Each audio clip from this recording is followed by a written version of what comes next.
On today's episode of Shit I Found While Absentmindedly Clicking Through Steam Queues, we have Shin Megami Tensei at home, Makai Agito. Turn that back on, I was watching that. Yes, sugar mama. Starting with the menu, if you've played Persona 1, the menu should be incredibly familiar to you. If you've played an RPG in general, it should at least be a bit familiar to you. It's nothing revolutionary, but what it is functional. And that's really all I ask from a menu. Keyboard controls feel weird. You move with the arrow keys, you confirm with space and go back with C, with a few redundant controls scattered around. There are also shortcuts that I don't use in the combat menu. Controls on my PS5 controller are the normal NA PlayStation controls that have been around since PlayStation hit North America. 100% recommend getting a controller. What the hell is even that? There are 3 ways that you can get legally distinct personas. Synthesis, where you combine the bits that drop when you defeat enemies to make new arcanes. Merging, where you fuse 2 arcanes that you already have to make a new one.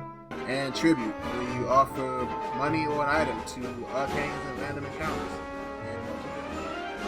When you merge arcanes, you get to choose the skills that are inherited from its parents, which is nice. Remember how in Persona 3, inherited abilities were random, so you had to keep backing out a fusion until you got the ones that you wanted? Pepperidge Farm remembers. But Pepperidge Farm ain't just gonna keep it to Pepperidge Farm self free of charge. Maybe you go out and buy yourself some distinctive remakes and remasters. Maybe this whole thing just goes away. That shit was ass. Anyway, different characters have affinities for different elements instead of something Arcana adjacent like it was back in Persona 1. So you don't run into the problem where some of them just straight up won't work on particular characters. Instead, you have a positive affinity for an element that will make you deal more damage with it, while if you have a negative affinity for one, you'll deal less. When you win a battle, all the arcanes in your stock will get experience. Not gimping your characters to level a new arcane is handy. I fucks with it.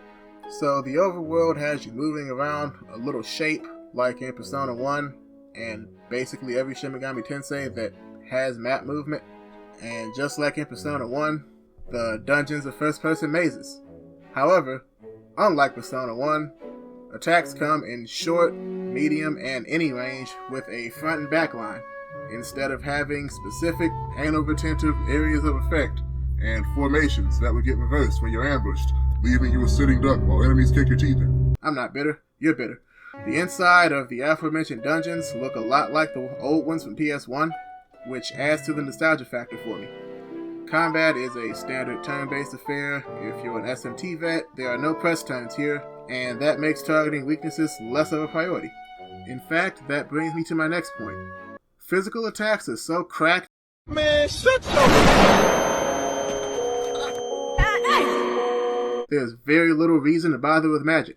At first, I was trying to run a good mix of physical and magical attacks like a good boy. Then I got my first medium damage physical move, which honestly seemed like it came way earlier than it should have. On some level, I appreciate that, because physical attacks outstripping magic ones by a wide margin in SMT games is kind of a common thing.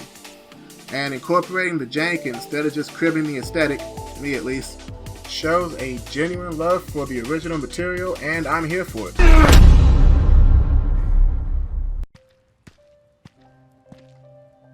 Are you sad? What is sad? I'm not sure. The story sees our cast of characters trying to break a witch's curse on the small town that it's set in. The setup is actually very similar to the way the Persona 1 starts. They just go to the high school and discuss a nursery rhyme about how the townspeople chopped up the witch to keep it from regenerating instead of playing the Persona game. At first, I thought this was kind of fucked up. Then, I remembered that Ring Around the Rosie is about burning plague bodies, and at no point do they say that Humpty Dumpty was an egg. All nursery rhymes are kind of fucked up, is what I'm saying. There are RPGs that I play for a deeply compelling story that keeps me at the edge of my seat, and there's RPGs that I play because it makes my brain produce the happy chemicals, and the story is good enough to get the job done. This is the latter.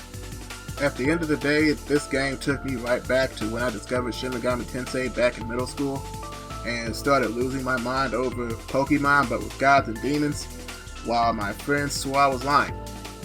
If you're a fan of the old Mega 10 games, get this game. If you like the newer games and you're curious about the old ones, this one actually has a lot more modern QRL features to go along with the old school vibes, so it would probably make a decent jumping off point if you're trying to get into those. And besides, it's $10. If you're into it, give it a shot. This has been Solid Genesis. If you're expecting just one type of content, you fucked up.